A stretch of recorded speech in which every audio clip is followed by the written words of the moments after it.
Ça fonctionne? Ouais, C'est tout bon? c'est bon. Je vais mettre un chronomètre parce que je pense que tout le monde voudra déjeuner. Alors, ben, je voulais commencer par remercier Michel qui n'est pas là, mais par remercier aussi Laurence et Axel.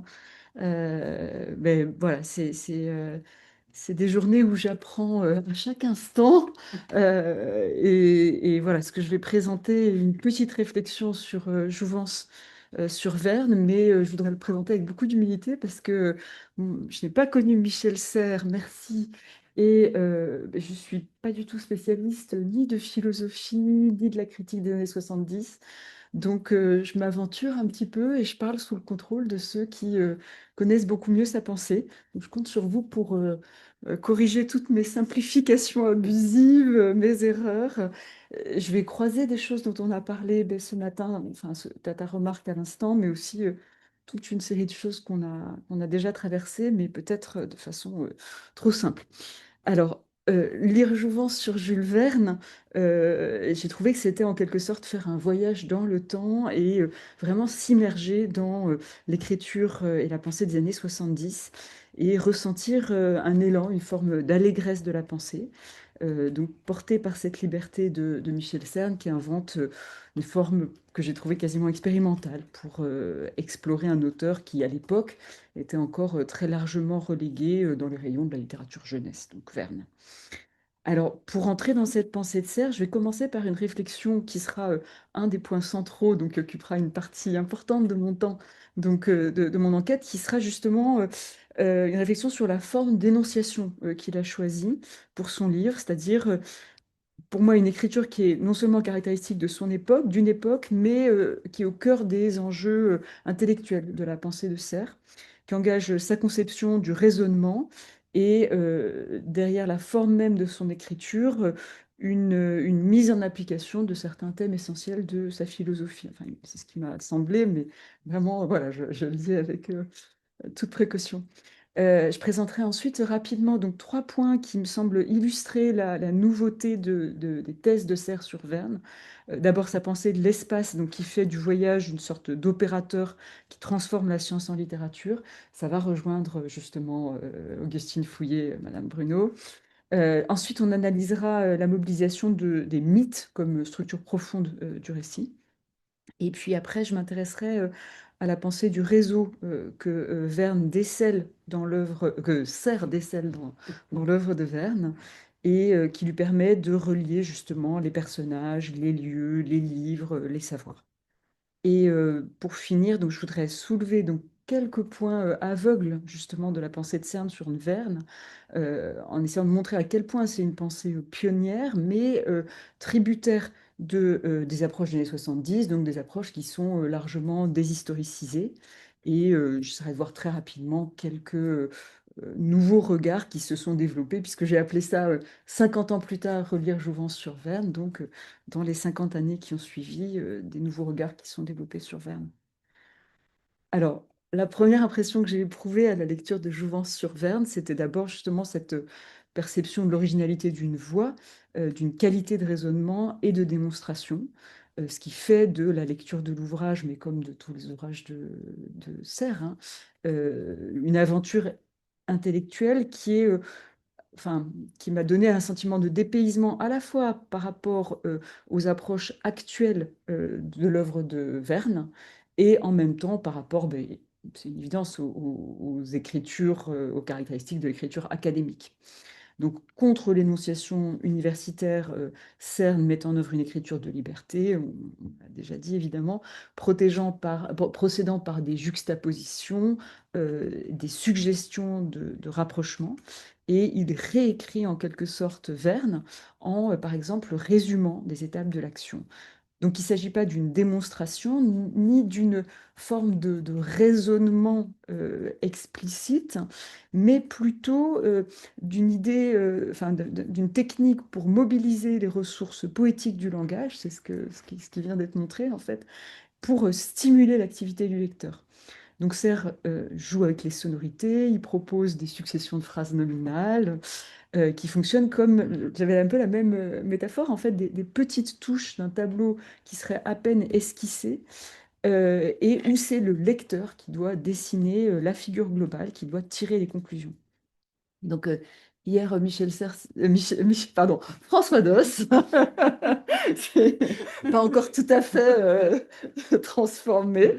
Donc, François Doss signalait que Serre ne citait pas ses sources et qui s'affranchissait donc de certaines règles d'écriture de scientificité.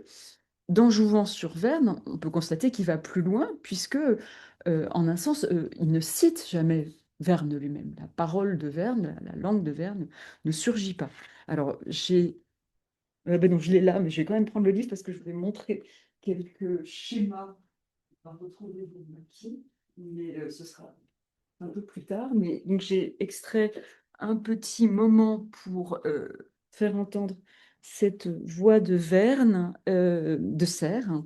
Et donc, cette invention d'une forme nouvelle, donc entre philosophie et littérature. Donc, il s'agit ici de la fin du château des Carpates, que Serre lit sous l'angle de la réactivation du mythe d'Orphée. Et donc, on peut entendre dans ce petit passage son plaisir de jouer avec les mots, les sonorités.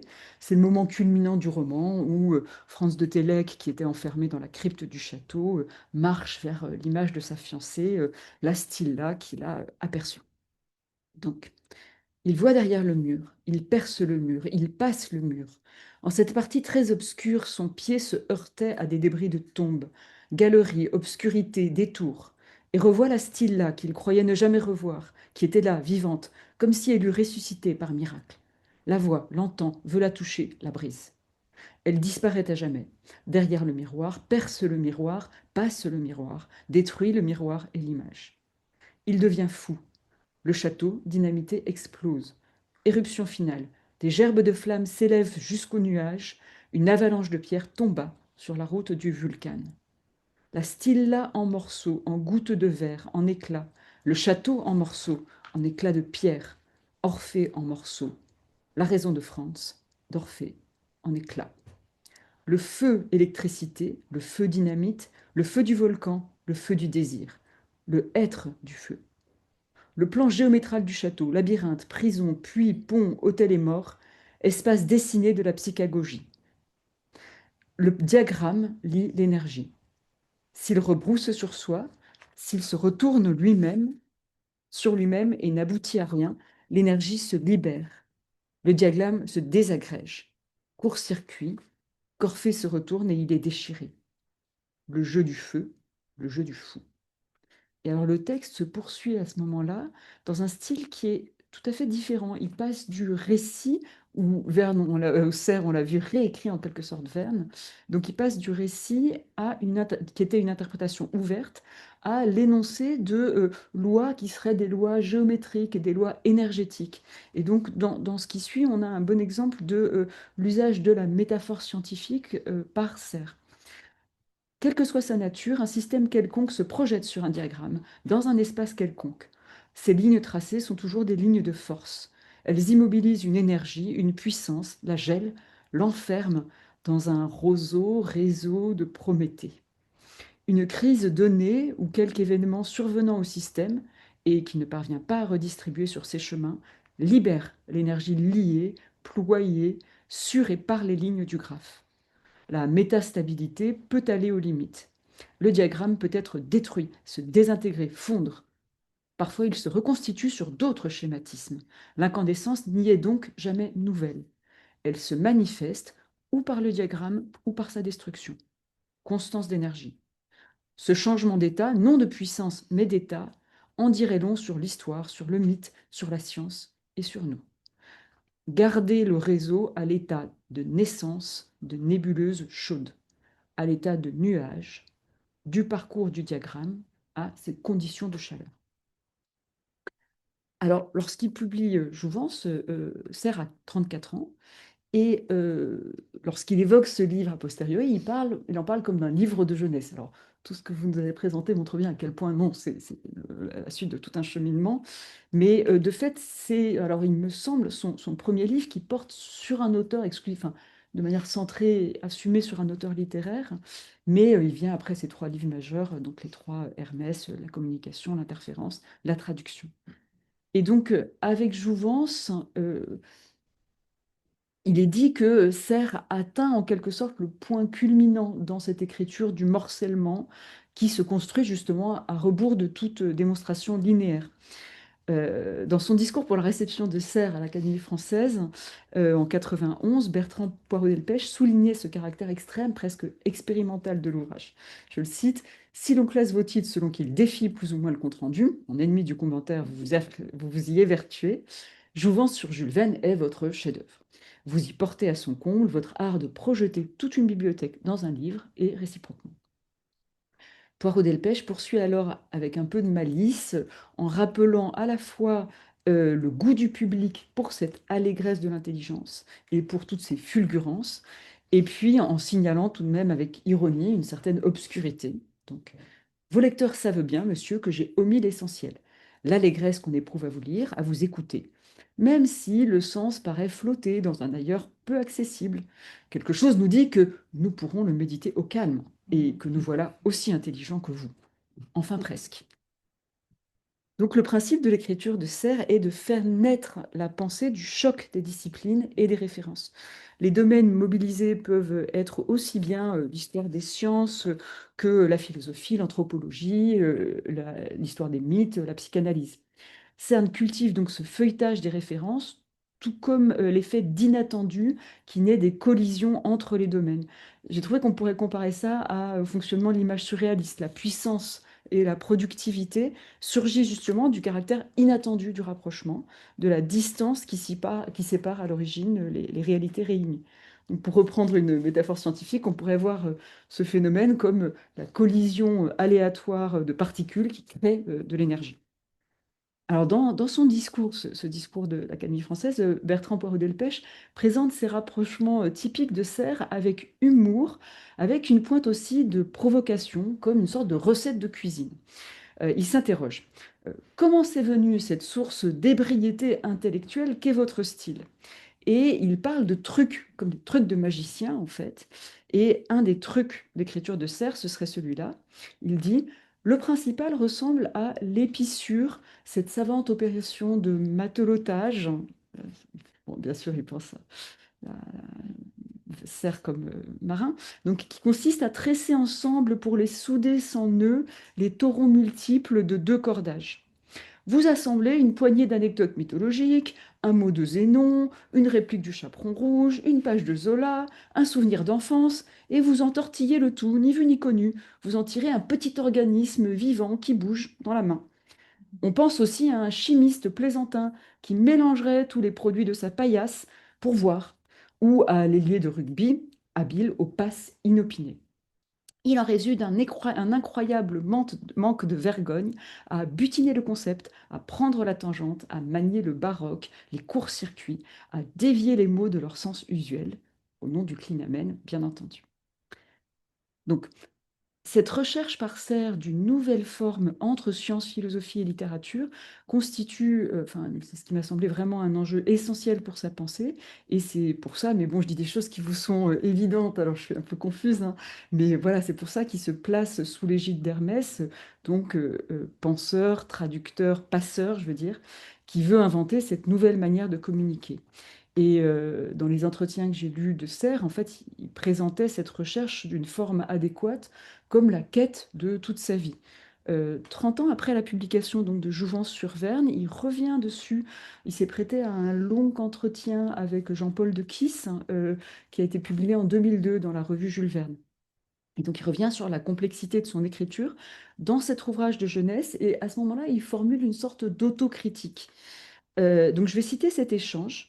C'est Jean-Paul de Kiss qui commente d'abord en disant: chacune de vos phrases, quand on lit Jouvence sur Jules Verne, semble être un pli pardon, de la pensée qui s'ouvre jusqu'à la phrase suivante, qui recouvre ce pli, en ouvre une autre, etc., comme une étoffe qui serait pliée sur elle-même, comme on le voit dans certaines boutiques. Cette façon très particulière de vous exprimer, en plaçant des aphorismes dans une déambulation libre, à la manière de Rousseau sur le lac de Bienne, est-ce un contrepoids à la densité et à la multiplicité de vos propos? Est-ce le plaisir du jeu? Est-ce une manière qui s'impose dans votre travail d'écrivain? Et donc, Serre répond: c'est un obstacle contre lequel j'ai dû lutter toute ma vie.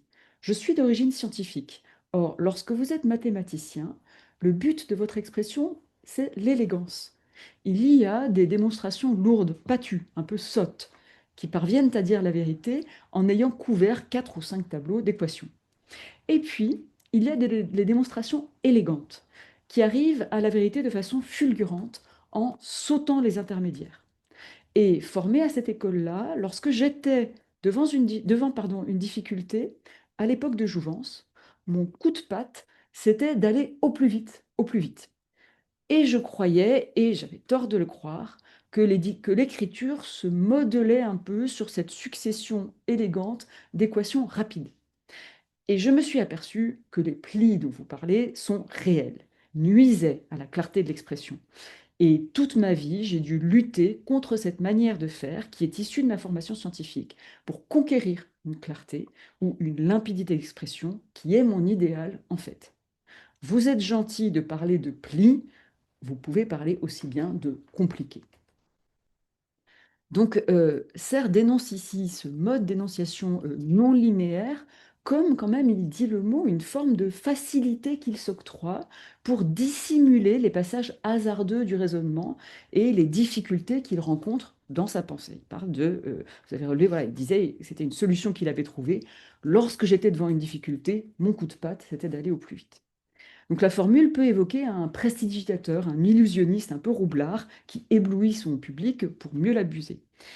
Alors, elle m'a rappelé une notation assez semblable que j'avais lue chez Stendhal, dans le Stendhal de la jeunesse, dans son carnet des notes de jeunesse qu'il a appelé Philosophia Nova. Je cite le conseil qu'il se donnait à lui-même. Il disait, dans les applications, sautez quelques idées intermédiaires, quasiment mot à mot ce que dit Serre, donc sautez quelques idées intermédiaires, ce qui donne un vernis de finesse. Alors pour Stendhal, c'était une manière de contrevenir aux règles de raisonnement des philosophes qu'il avait formés, c'est-à-dire les idéologues. D'Estude de Tracy louait le principe du raisonnement dans lequel les idées sortaient les unes des autres comme une lunette. Il avait cette métaphore, une lunette qui se déploie progressivement, les tuyaux sortant les uns des autres. Cabanis, dans la même donc, école, le formulait avec plus de netteté, comme une règle de progressivité et d'exhaustivité dans les idées. Donc, je cite ce passage de Cabanis, il faut s'attacher à développer les idées dans l'ordre dans l'ordre de leur génération. Il faut surtout, après avoir saisi la chaîne qui les lie, la parcourir depuis le premier anneau jusqu'au dernier, en évitant de franchir tout intermédiaire que l'esprit ne supplée pas aussitôt, et pour ainsi dire nécessairement. Donc c'est vraiment exactement l'opposé. C'est ce refus de la structure démonstrative qui, chez Serre, recouvre en vérité des enjeux beaucoup plus profonds que ce qui dénoncerait comme une simple technique facilité illusionniste. Il me semble que c'est avant tout une manière d'ouvrir le sens, de multiplier les lectures possibles. Alors, je voulais juste vous montrer, mais vous la connaissez, mais la table des matières qui s'appelle table des manières dans Jouvence-sur-Verne. Et justement, c'est une manière d'ouvrir, en fait, de juxtaposer une série de lectures possibles il juxtapose plusieurs codes qui sont présentés comme la première légende, légende aussi au sens de légende des cartes en fait, hein, la deuxième légende, la troisième légende. Donc voilà, la première, il s'agit des continents, Afrique, Amérique, Asie, Europe, Océanie, etc. Il y a même des cases blanches pacifiques avec un commentaire disant les cases blanches correspondent à des régions où l'auteur, en l'occurrence Verne, n'est jamais allé. Bon, en vérité, Verne est allé dans le Pacifique, c'est pas un problème. Enfin, raconte des histoires dans le Pacifique. Deuxième légende, donc là, c'est la lecture sous l'angle des sciences, donc avec les disciplines juxtaposées, géométrie, astronomie, théorie des jeux, chimie, biologie, etc. Et là aussi, une case vide, sociologie, et je reviendrai là-dessus parce que ça croise aussi ce que François Doss évoquait hier, l'absence du politique, voilà, dans la pensée enfin l'absence, le côté dissimulé en tout cas du politique dans la pensée de Serre. Donc, troisième légende, les mythes. Donc, voilà, Odyssée, Nouveau Testament, Cycle du Graal, je passe. Et puis, quatrième légende, le principe des divertissements qui interrompent la pensée. Et puis, la cinquième légende, qui ressemble là pour le coup à une table des matières pour aider le lecteur. Donc en superposant ces différents modes de lecture qui s'ajoutent les uns aux autres, Serre promeut une lecture en réseau contre l'ordre déductif de l'arbre de la connaissance. Et on peut voir qu'il s'agit vraiment de deux modes de pensée. D'une part, l'arbre de la connaissance dans le modèle encyclopédique classique, où les savoirs sont hiérarchisés, où ils se déroulent selon un ordre imposé.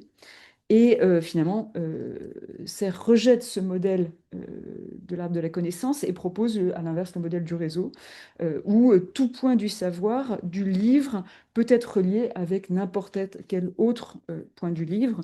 De même, tout point du cycle des voyages de Verne peut être relié avec n'importe quel autre.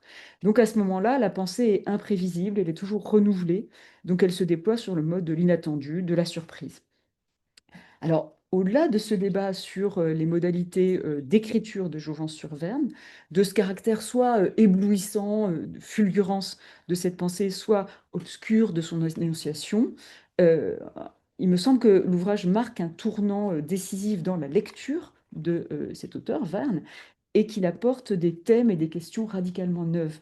Donc, Serre construit une lecture sérieuse d'une œuvre qui n'était jusque-là perçue que comme une fiction pour la jeunesse et qu'il mobilise comme une manière de penser l'épistémé d'une époque. Donc il considère cette œuvre comme une fiction qui pense la transformation du réel par la science.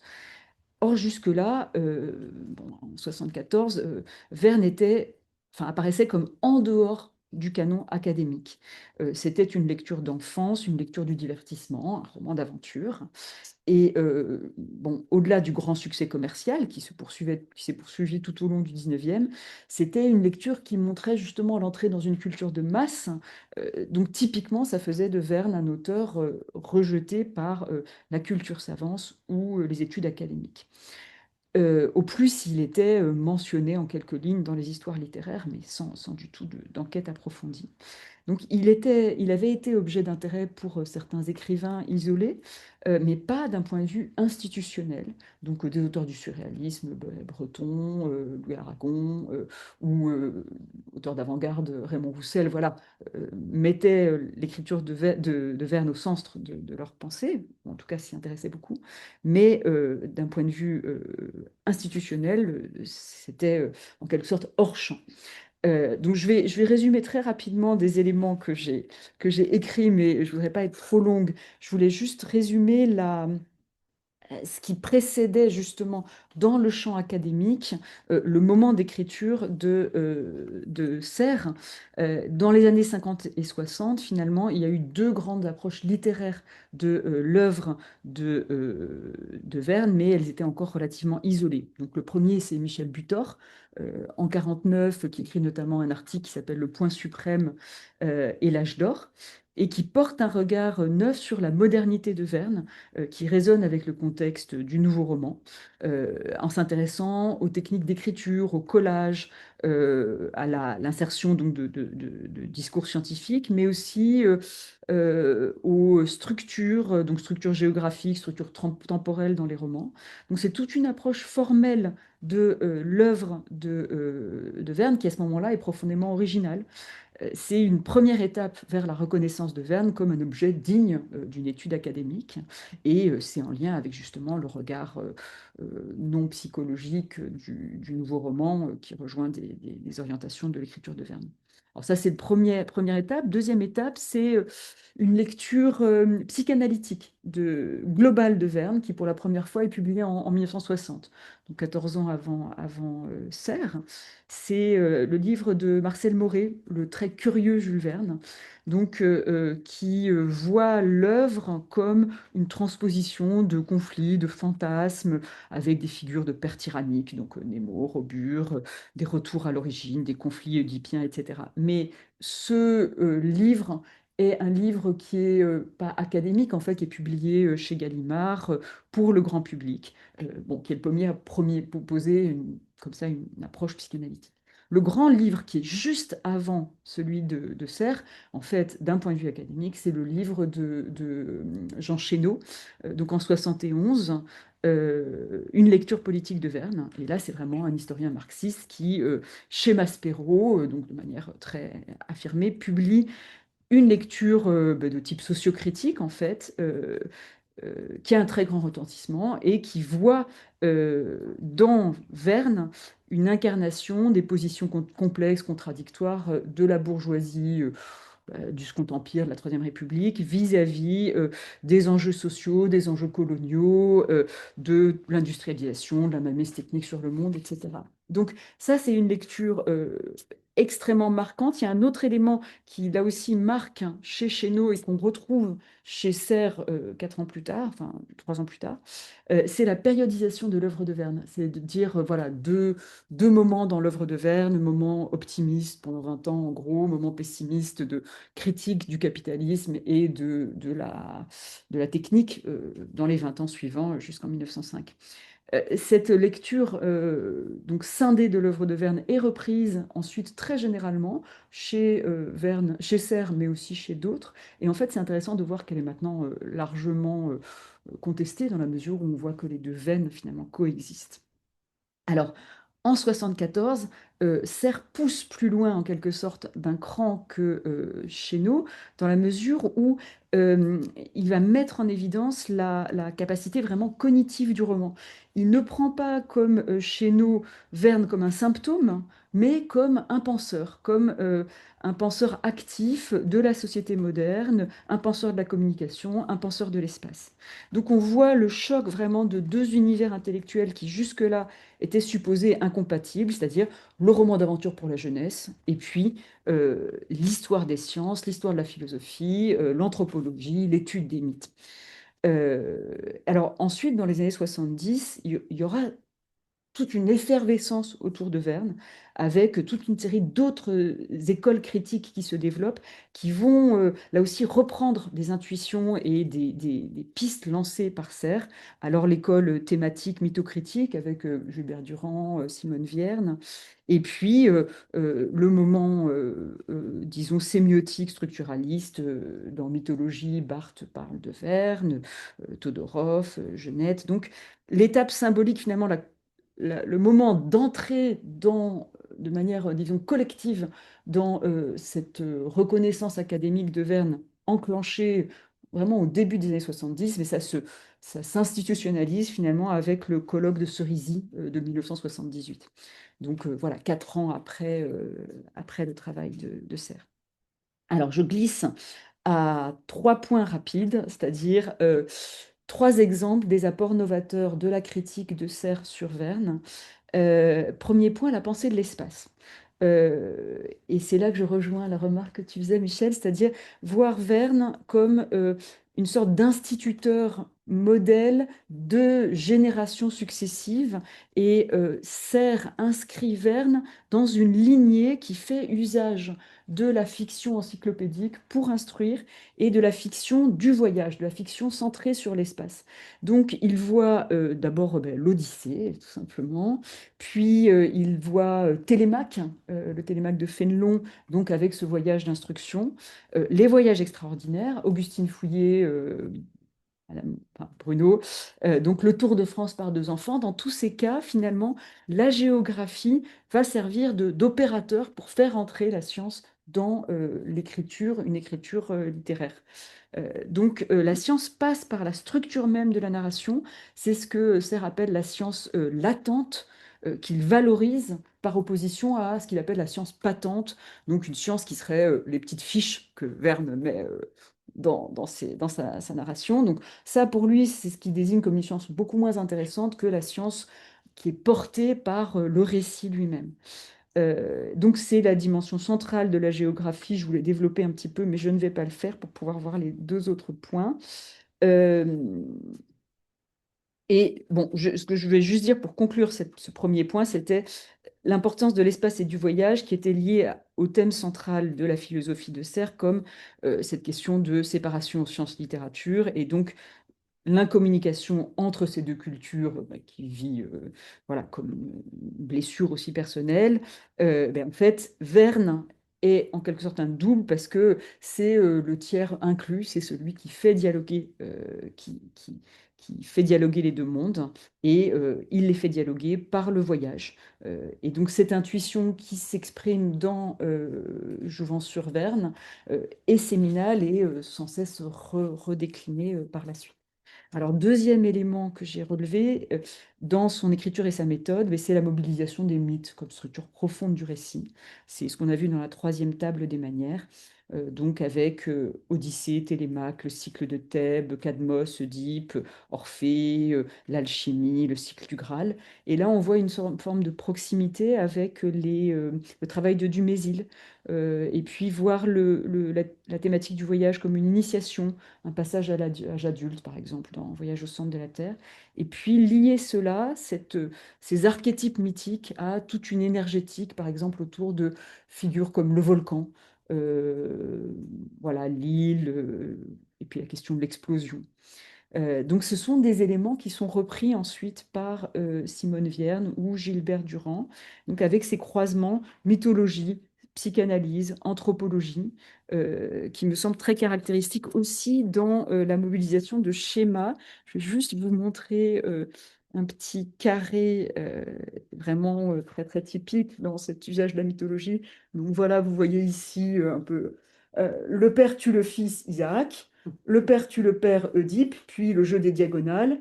Le père meurt pour le fils, donc ici, il s'agit du chancellor. C'est aussi une des originalités de Serres, c'est qu'il prend un texte très peu connu, le chancellor, pour l'analyser. Et puis, le fils meurt pour le père, Jésus-Christ. Donc ça, c'est la diagonale ou la croix d'André. Très, très typique. Donc, à partir de cet usage des mythes, en fait, euh, Serres pose l'utilisation de Verne pour poser des grandes questions métaphysiques, le rapport à la mort, la conquête de la liberté, ce qui est extrêmement provocateur quand vous voyez le tableau de la critique sur Verne que je viens de dresser. Euh, donc voilà, c'est une grande nouveauté. Troisième élément, c'est la pensée du réseau. Donc contre ce que je disais tout à l'heure, ce modèle hiérarchisé, l'arbre des savoirs. Au contraire, voir un réseau non hiérarchisé avec le fait de relier les personnages, les lieux, les savoirs, tous les itinéraires, tous les sens possibles. Alors, j'avais un petit extrait à lire, je vais juste en lire deux, trois lignes, pas qu'on puisse déjeuner aussi.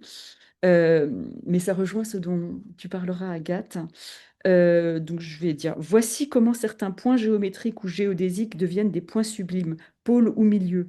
Le monde extraordinaire est construit comme celui-ci, tissé de la croix multiple des latitudes et des longitudes. Je saute un petit peu. Voyager, d'autre part, c'est tenir une route et avoir un but, une ligne et un point. C'est aussi désirer, subir l'attraction vectorielle du pôle au bout d'un chemin. Donc il y a tout un jeu sur cercle, point, cercle, point. Donc là, il y a une sorte de leitmotiv qui revient dans tout le paragraphe qui suit. Alors,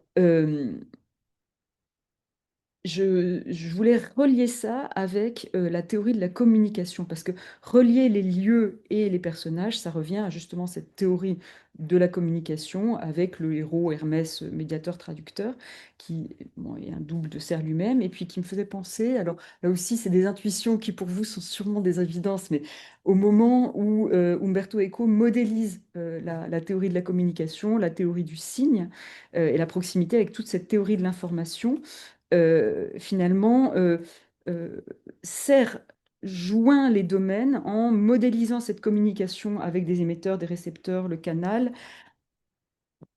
en lien avec une théorie du signal, au sens mathématique et physique, et en la modélisant de manière sous forme de schéma, euh, en appliquant finalement les mathématiques structuralistes, les schémas inspirés du groupe Bourbaki, au moment où justement c'est au maximum de son influence. Donc en appliquant ces schémas-là, l'algèbre formelle, la théorie des ensembles, la topologie, à la circulation de l'information.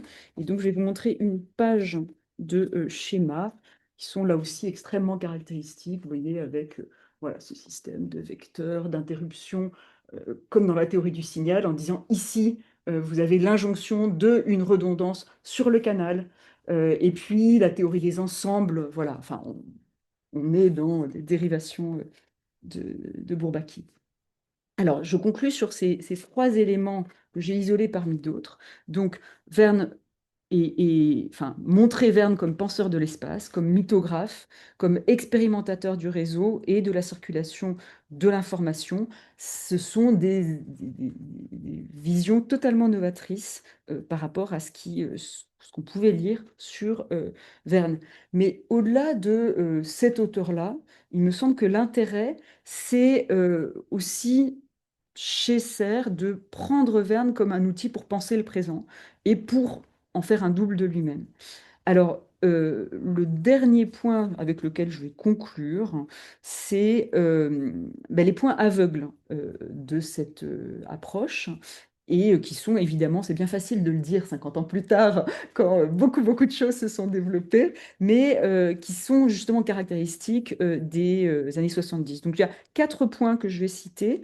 Euh, Premier point qui est le fait d'arracher les textes à leur contexte, hein. Donc d'avoir une vision qui est, comme dans le structuralisme, finalement très largement déshistoricisée. Les textes sont vus comme intemporels, ils ont une forme d'universalité. Ce sont des structures anthropologiques, mais qui sont pas du tout situées dans une logique politique, économique, sociale donnée. Il y a une sorte de cécité qu'on voit, en fait, je trouve, par rapport aux enjeux politiques des textes de Verne, aux rapports sociaux, à la question de colonisation. Et en fait, enfin, je le comprends mieux maintenant, après avoir entendu hier ce que vous disiez sur ce retrait politique, en quelque sorte, de Serre, qui serait une constante. Alors ça, c'est un point. Deuxième point, c'est la lecture profondément sérieuse qui est faite de l'œuvre de Verne. Le fait que ben, chez Verne, il y a aussi de l'humour, de l'ironie, de la satire. Et en fait, la vision que donne Serre de Verne est une vision profondément grave, avec des enjeux qui sont des enjeux de mort, de liberté, et absolument pas cette légèreté et cette satire qui est un des outils que Verne mobilise. Le troisième point, c'est le fait que on est dans une conception de la littérature comme littérature des grands auteurs et Verne est vu comme un cas exceptionnel et pas du tout inscrit dans une logique collective ou dans une logique éditoriale, économique.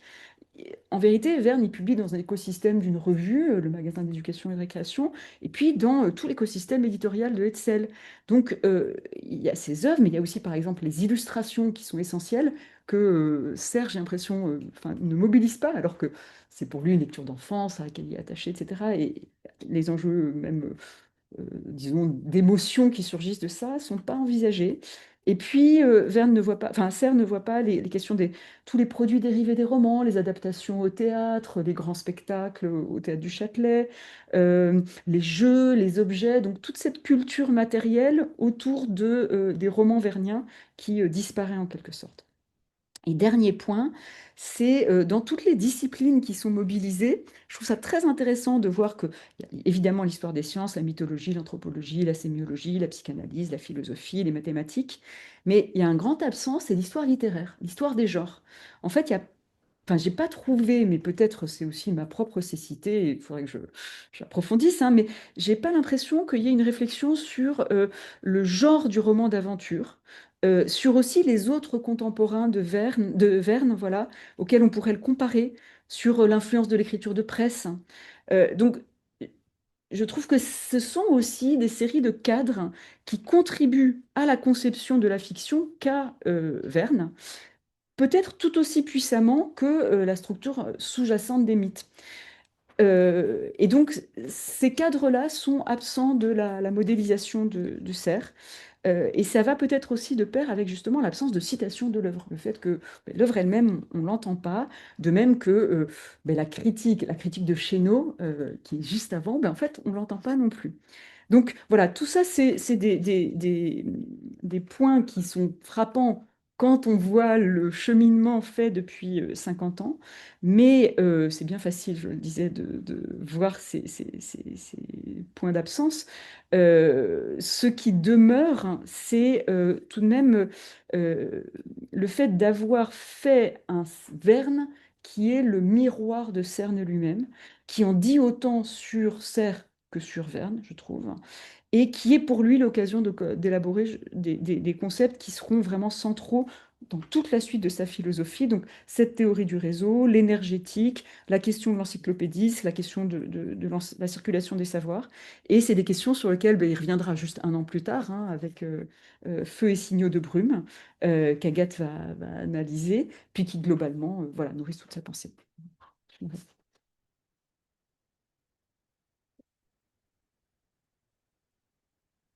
Merci beaucoup, Claire. C'était passionnant. En fait, c'était tout à fait complémentaire avec ce que nous a dit Florence. En tout cas, on Oui, apprend beaucoup de choses sur la voilà. politique de Serre et puis on apprend beaucoup aussi de sa manière, sur sa manière de lire les autres, enfin, la littérature en fait. Oui, Est-ce oui, qu'il n'a oui. pas tendance à projeter finalement, enfin, à aller chercher dans les auteurs ses propres intérêts? Enfin, je veux dire, pour faire de la théorie de l'information, la structure du réseau, il me semble qu'elle est déjà dans son Leibniz, non?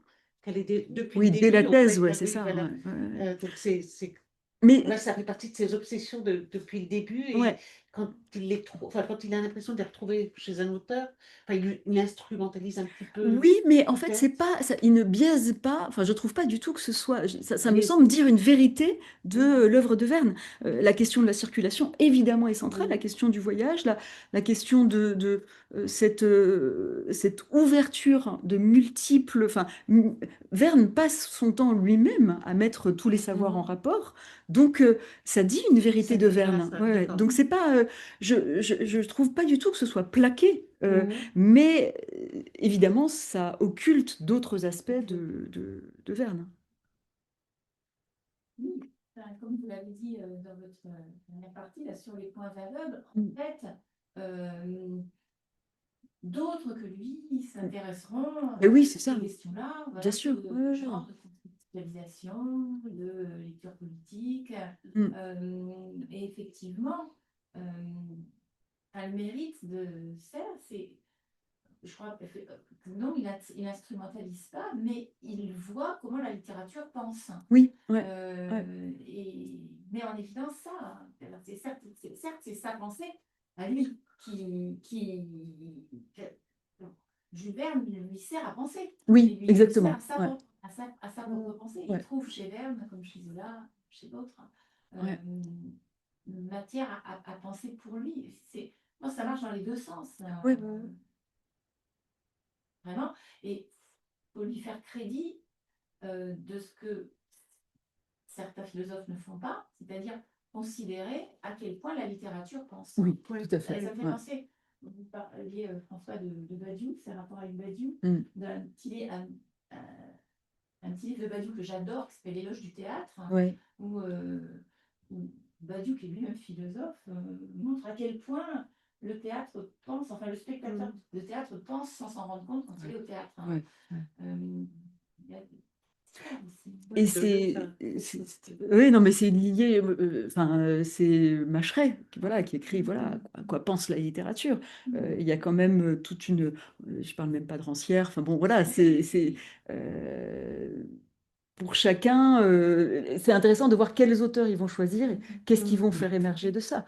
Mais cette prise au sérieux de la pensée de la littérature et de la science de l'attente de la littérature, bon, ben, Verne est quand même l'auteur clé pour ça. Ouais, ouais, ouais. Donc, François, vous voulez poser une question Oui, enfin, d'abord, ou intervenir? merci, mais effectivement, il y a complémentarité des deux exposés tout à fait passionnants. Et effectivement, vous avez bien marqué les apories, Mm. les points aveugles, qui renvoient effectivement au fait que la serre est encore dans des problématiques qui sont celles du structuralisme, Oui, tout c'est Oui, ça. simplement. oui, Ouais, tout à fait. ouais. Oui, Le oui, texte en contexte, le rejet de l'histoire littéraire, Oui, tout ça, c'est des thématiques évidemment structuralistes de l'époque oui. et qui effectivement sont écartées et qu'il reprend à son compte dans sa lecture de Verne. Et alors, oui. là, justement, ce qui euh, euh, vous en faites une très très bonne lecture sur ce qu'il met en avant dans l'œuvre de Verne. Et je serais séduit sur la fin où vous dites qu'effectivement, c'est un peu un Verne qui est le miroir de serre. Mm, mm. Moi, je vois ça aussi dans un livre aussi très très surprenant de la fin de Lyotard, qui est son Malraux, qui a Mm. étonné tout le monde pour quelqu'un qui militait au socialisme partout Ouais. et qui termine sa vie avec un signé Malraux. Mm. Bon, c'est un peu étonnant. Or, effectivement, son ciné Malraux est une espèce d'autographie, Mm, c'est-à-dire mm, qu'effectivement, il va projeter toutes ces angoisses existentielles sur le personnage de Malraux et sur son œuvre. mm. Et il y a là, en effet, cet effet miroir qui montre que oui, la littérature pense et qu'on Ouais. peut non, se projeter dans une œuvre littéraire et y projeter ses propres questionnements. Mm, Un peu mm. pour ça. Oui, merci.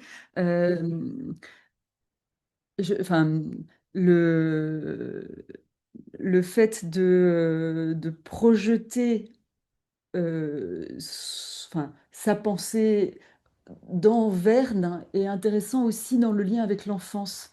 Il appelle ça jouvence sur Verne. Donc il y a l'idée de refaire, enfin comme voilà, faire jaillir, revenir à l'enfance. Et Verne suscite quand même ça chez ses lecteurs. Je pense à un livre de Jean-Yves Tadier qui s'appelle Regarde de tous tes yeux, regarde, donc la réplique de Michel Strogoff, hein, et où Tadier en fait dialogue avec Verne comme avec sa mémoire, son enfance.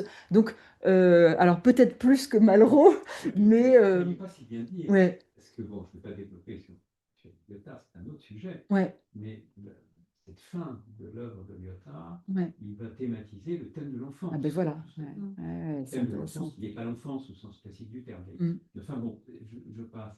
Et par ailleurs, ça me fait penser à une magnifique collection, bien que la psychanalyse ne soit pas vraiment le terrain de Serre, hein, il est plutôt un évitement de psychanalyse, Ouais, mais par rapport à son rapport à Verne, comme ça, un auteur, a une collection magnifique qui a disparu avec la disparition de celui qui l'a lancé, c'est-à-dire la collection Frontalis, mm, euh, mm. chez Gallimard, qui est Ouais, l'un et l'autre, ouais, et ouais, qui thématise effectivement l'écriture de vie, qui sont ses propres fantasmes, ses propres projections, son propre imaginaire, son propre inconscient ouais. dans la vie de l'autre, donc une altro-biographie.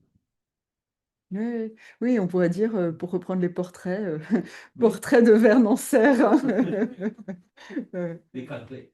Mais cadré. Ah, je sais pas, cadré, ça se discute.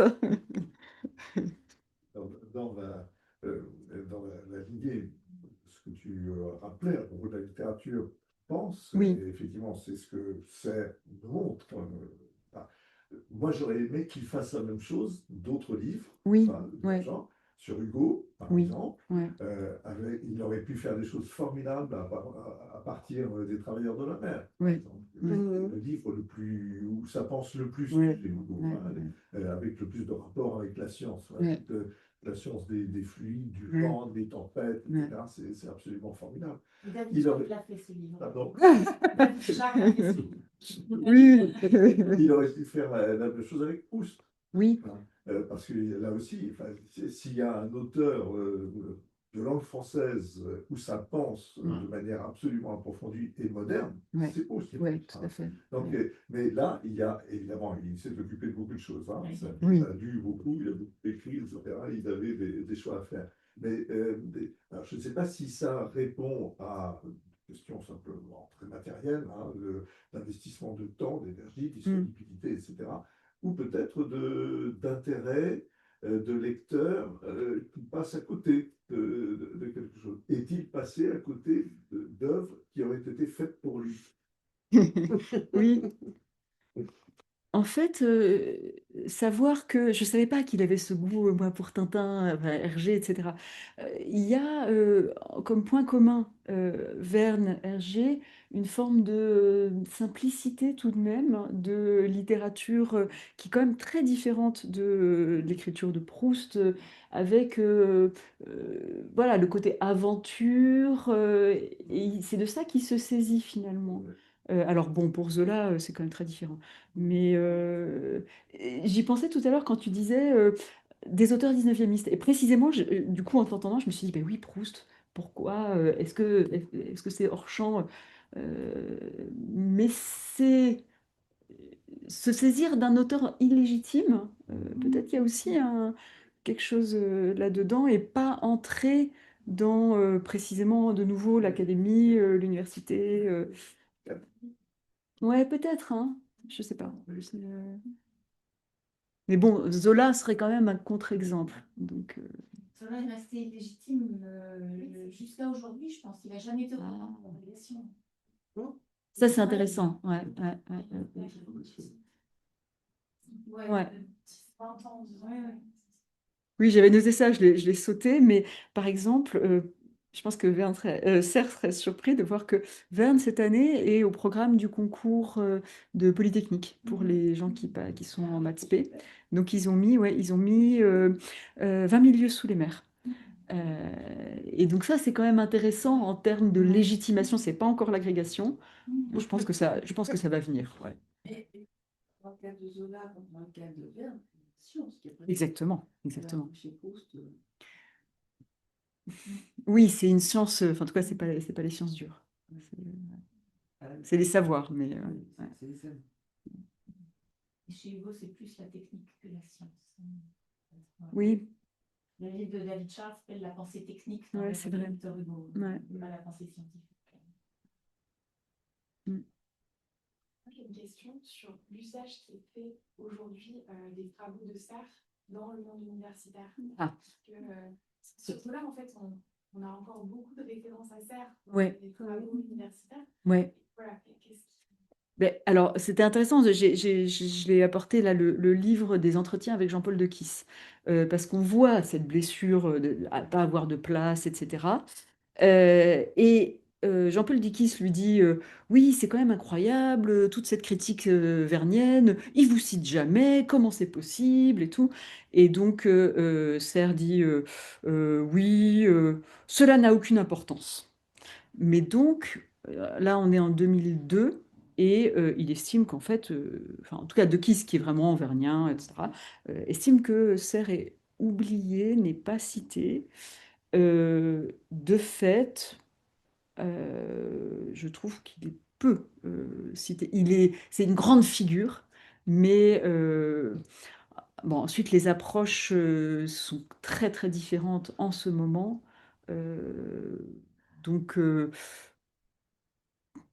il y a un énorme décalage. Je commençais par ça, par l'impression de dépaysement quand on voit les lectures actuelles de Verne.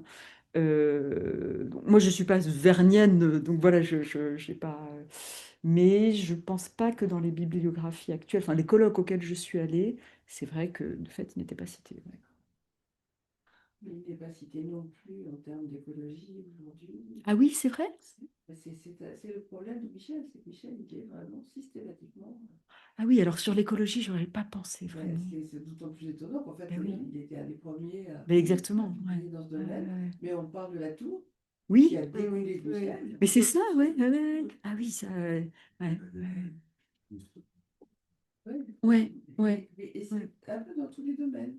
Et j'ai entendu des discours extraordinaires sur la Nietzsche aussi. Oui. J'ai entendu un spécialiste qui me disait « Oh, mais Michel, sur la Nietzsche, c'est pas intéressant. » Je dis « Ah bon, pardon? Pourquoi? Oh non, mais il faut lire Fichon. Fichon, ça, c'est sérieux. » Ouais. Et je dis « Mais alors, vous caractérisez comment Fichon par rapport à Michel? » Ah ben, Fichon, il a daté ses objets. Et Michel, oh, ben, j'ai essayé de comprendre.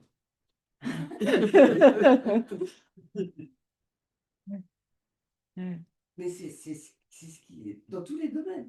Et nous, à la Fondation, c'est ce sur quoi on lutte depuis qu'il est mort. Ouais. Moi, je ne fais que ça toute la journée. C'est essayer de dire, ben non, Michel, il a quand même il a pas mal de poids. Donc, merci à vous tous de nous aider. Là, effectivement, il est victime d'un phénomène très français fait qu'on préfère une chapelle. Il a cessé de dire qu'il ne voulait pas de disciples, qu'il ne voulait pas de la répétition lui-même de ce qu'il disait. Donc là, oui, on peut. Bon, alors que effectivement, dans de la tour, il y a l'école, c'est ici, des disciples, des gens qui n'en mettent pas de Bourdieu, évidemment, on fait une chapelle très fermée.